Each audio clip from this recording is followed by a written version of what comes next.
पितरों के ऋण से मुक्त होने का समय है पितृ पक्ष, जिसमें श्राद्ध के माध्यम से अपने पितरों के कष्टों के हरण के लिए ब्रह्म भोज, पक्षी भोज, तर्पण आदि किया जाता है।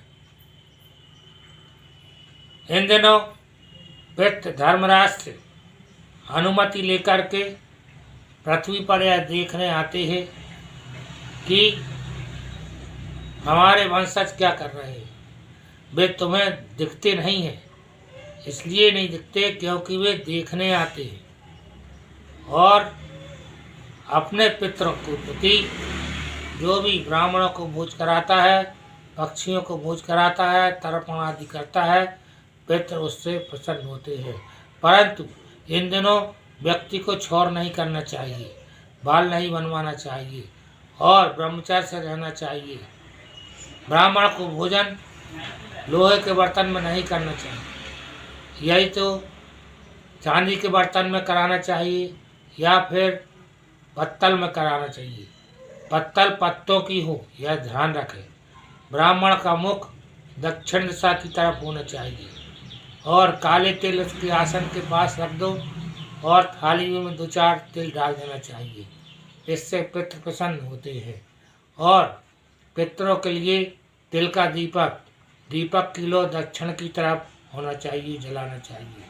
रसोई में दक्षिण दिशा में एक मटके में पानी रख देना चाहिए, पर वह मटका स्टील का नहीं होना चाहिए और उस मटके को थोड़ा सा खुला रहना चाहिए। तुम्हें अनुभव हो जाएगा कि हमारे घर में कोई आया है। पितरों के लिए जो बड़ा पुत्र होता है वही श्राद्ध करता है, पर यदि संयुक्त परिवार में नहीं रहते तो प्रत्येक पुत्र को श्राद्ध करना चाहिए। श्राद्ध करने से व्यक्ति का पितृदोष समाप्त हो जाता है और इस तरह से हमारे पितरों को शांति मिलती है। जिनके लड़के नहीं हैं उनकी लड़की भी श्राद्ध कर सकती है, यह गरुड़ पुराण में लिखा हुआ है।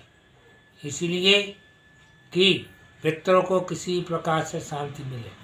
परंतु यदि पुत्र है तो लड़की को अधिकार नहीं है, क्योंकि पुत्र ही जो है पिता की संपत्ति का अधिकारी होता है।